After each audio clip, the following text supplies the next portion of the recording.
Salam sejahtera Malaysia, denyut nadi suara rakyat bergema di channel ini.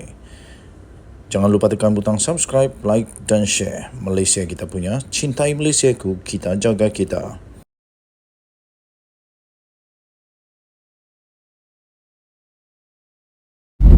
Salam sejahtera Malaysia, denyut nadi suara rakyat bergema di channel ini. Akhirnya yang paling ditakuti telah berlaku dan yang diramal-ramal berlaku betul-betul sudah berlaku. Tuan-tuan dan puan-puan yang dihormati sekalian, ini disahkan sendiri oleh SPRM. Disahkan sendiri oleh SPRM.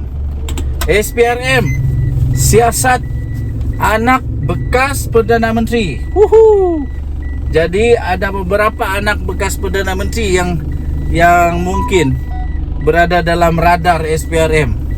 Yang pastinya orang yang paling utama dalam radar SPRM dan radar netizen adalah anak bekas Perdana Menteri kita dulu, Tun Mahathir Mohamad. SPRM, siasat anak bekas Perdana Menteri berhubung aktiviti perniagaan. Tapi kita belum tahu siapa sebenarnya. Mari kita lihat sama-sama. SPRM dilaporkan telah memanggil anak kepada seorang bekas Perdana Menteri bagi membantu satu lagi siasatan berhubung aktiviti perniagaannya. Memetik sumber yang rapat dengan siasatan itu, Akhbar The Star melaporkan individu itu telah disoal siasat selama beberapa jam. Kenyataan telah dirakam, katanya, dan saya percaya akan ada sesi lain dengannya, kata sumber itu. Utusan Malaysia pula melaporkan individu berkenaan adalah anak kepada seorang bekas Perdana Menteri. Dia dipanggil untuk disoal siasat pada pukul 10 malam di Ibu Pejabat Suruhanjaya, itu di Putrajaya. The Star berkata nama lelaki itu telah disenaraikan dalam Panama Papers, bukan Pandora kali ini, Panama Papers, tetapi tidak dapat dipastikan jika SPRM sedang meneliti dakwaan yang dibuat dalam dokumen tersebut. Panama Papers merujuk kepada kebocoran besar sebanyak 11.5 juta dokumen yang didedahkan daripada firma Guoman yang berpengkalan di Panama pada tahun 2016 yang lalu. Ia mendedahkan bagaimana ahli politik, bintang sukan dan penjenayah terkemuka menyembunyikan kekayaan mereka menggunakan tempat perlindungan cukai luar pesisir. Ketika itu Malaysia kini telah melaporkan bahawa anak bekas Perdana Menteri Najib Razak yang sedang meringkuk di penjara, Muhammad Nazifuddin Muhammad Najib, adalah antara mereka yang dinamakan. Wow, bukan saja anak Tun Mahathir rupanya. Ada lagi, turut dinamakan ialah Fakhri, anak sulung bekas Perdana Menteri Muhyiddin Yassin, serta Mirzan, anak sulung bekas Perdana Menteri Dr. Mahathir Mohamad. Aduh, rupa-rupanya semua bekas Perdana Menteri punya anak ada dalam senarai ini. Wow, anak bekas Perdana Menteri Najib Razak, Muhammad Nazifuddin pun ada dinamakan. Lepas tu Fakhri, iaitu anak sulung Muhyiddin Yassin, pun ada. Mirzan, anak sulung bekas Perdana Menteri Mahathir, pun ada. Sebelum ini seorang wakil Mirzan melalui salah satu syarikatnya, Crescent Capital, menafikan penglibatan Mirzan dalam Sergio International Limited, firma British Virgin Island yang dikaitkan dengannya. Jadi kalau itu sudah dinafikan, maknanya bukan anak Mahathir. Jadi hanya ada dua lagi, anak Najib atau anak Muhyiddin.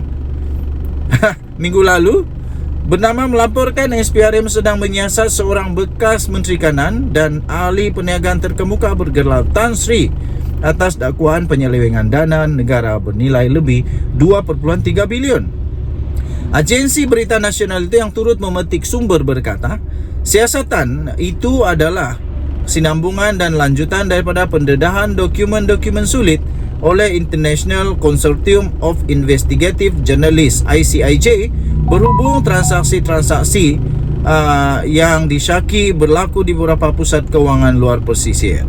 Tumpuan siasatan adalah berhubung dengan pembelian dan pemilikan saham di sebuah syarikat tersenarai oleh sebuah syarikat gergasi negara yang dikatakan didalangi oleh bekas Menteri Kanan itu.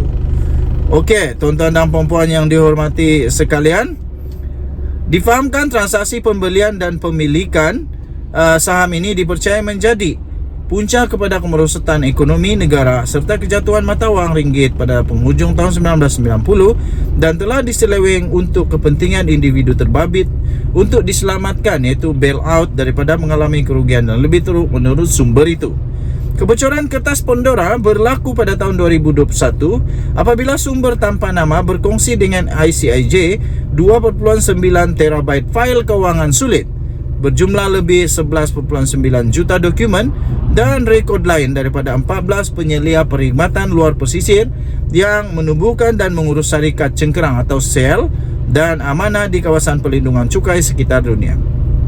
Berikutan kebocoran itu, bekas Menteri Kewangan Daim Zainuddin membidas Malaysia kini atas apa yang didakwanya sebagai obsesi yang tidak berkesudahan portal berita ini terhadapnya. Ini selepas Malaysia kini menyiarkan laporan mengenai pegangannya di luar pesisir. Kenapa Daim Zainuddin tiba-tiba melenting? Janganlah marah.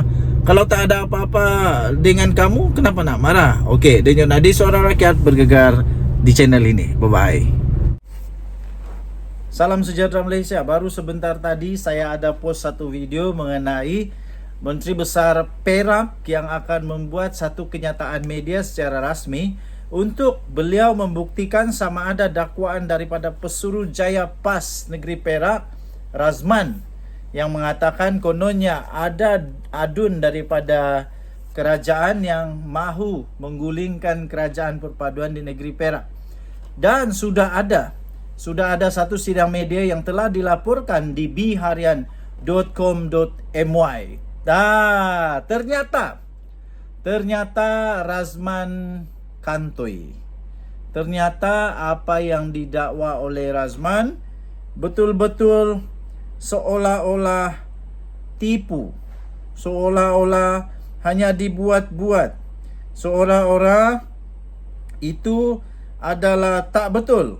Jadi ini agak memalukan lah dengan perkara benda yang diada-adakan ini, ya. Benda yang diada-adakan agak memalukan kalau itu daripada Pesuruhjaya PAS sendiri. Memang memalukan lah kalau Pesuruhjaya PAS sendiri terkantoi membohong, terkantoi menipu benda yang tak ada.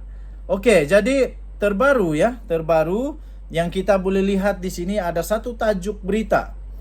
Sangat buruk jika Pesuruhjaya PAS berbohong. Itu kata Sarani. Dan apa yang terjadi ialah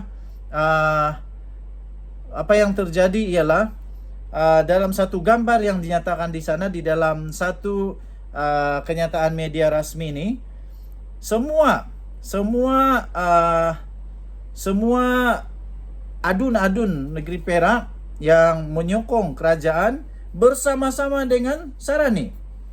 Sehingga Menteri Besar Perak iaitu Sarani Muhammad menyifatkan bahawa dakwaan Razman Zakaria yang mendakwa wujud gerakan untuk menjatuhkan pentadbirannya sebagai berbaur hasutan. Menurutnya, kerajaan negeri akan mengambil tindakan susulan berhubung kenyataan yang telah dibuat oleh Pesuruhjaya PAS Perak itu kerana ia boleh mendatangkan kegusaran kepada masyarakat. Katanya, ya, kalau sampai waktu kita rasa dia memberi gambaran tak elok dan menggugat keselamatan, jadi tak mustahil akhirnya nanti kita akan buat laporan polis. Sebab itu adalah kenyataan berbaur hasutan, katanya. Tambahnya lagi, ini sangat buruk. Betul, memalukan ini. Sangat buruk jika Pesuruhjaya PAS negeri berbohong. Waduh, tak mungkin lah. Takkanlah orang-orang begini berbohong kan? Mereka ini ulama-ulama. Jadi takkan berbohong. Sarani berkata demikian ketika beliau mengulas dakwaan Razman yang mengatakan beberapa wakil rakyat kerajaan negeri datang sendiri berjumpa dengannya ketika kabar angin wujud gerakan untuk menumbangkan kerajaan Perak. Bagaimanapun, Ketua Pembangkang DUN Perak terbabit mengakui dia tidak dapat memberikan bukti mengenai dakwaan berkenaan. Okey, so tuan-tuan dan puan-puan, kenyataan terbaru daripada Menteri Besar Perak, Kerajaan Perpaduan Perak masih stabil dan kukuh. Sekaligus tidak benar yang kononnya ada wujud satu gerakan untuk menjatuhkan pentadbiran tersebut. Seperti mana yang didakwa oleh Pesuruhjaya PAS Negeri iaitu Razman Zakaria. Memang buruklah katanya, ini sangat buruk jika Pesuruhjaya PAS Negeri berbohong.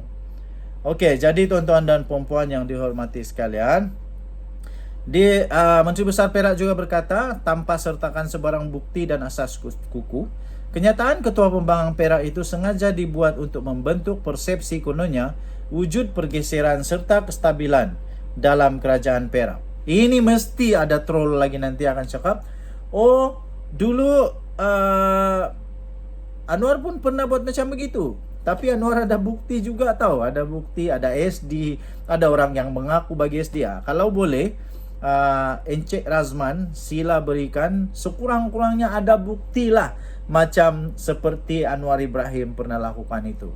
Okey, hadir sama 31 daripada semua 33 adun. 31 daripada 33 adun kerajaan Perak datang. Hanya 2 saja yang tidak datang. Kecuali adun Kepayang yang juga Menteri Pembangunan Kerajaan Tempatan yang berada di Jepun, serta adun Keranji Ko Hayen. Sidang media itu diadakan bagi menjawab kenyataan Razman yang dilaporkan sebuah akhbar semalam yang mendakwa beberapa adun kerajaan datang sendiri berjumpa dengannya ketika kabar angin wujud gerakan untuk menumbangkan Kerajaan Perpaduan Negeri Perak. Memetik laporan akhbar itu, Razman bagaimanapun berkata beliau enggan mendedahkan jumlah serta nama adun kerajaan yang berjumpa dengan beliau selain mendakwa beliau tidak tahu siapa perancang kepada gerakan menumbangkan kerajaan negeri, namun mengalu-alukannya jika benar adanya gerakan seumpamanya.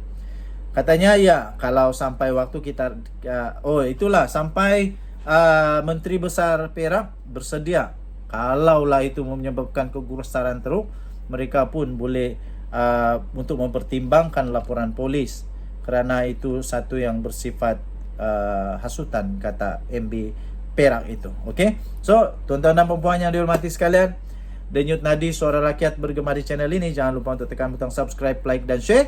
Kantoi lagi. Kantoi lagi. Apa boleh buatlah. Jangan nangis, teruskan usaha. Bye-bye.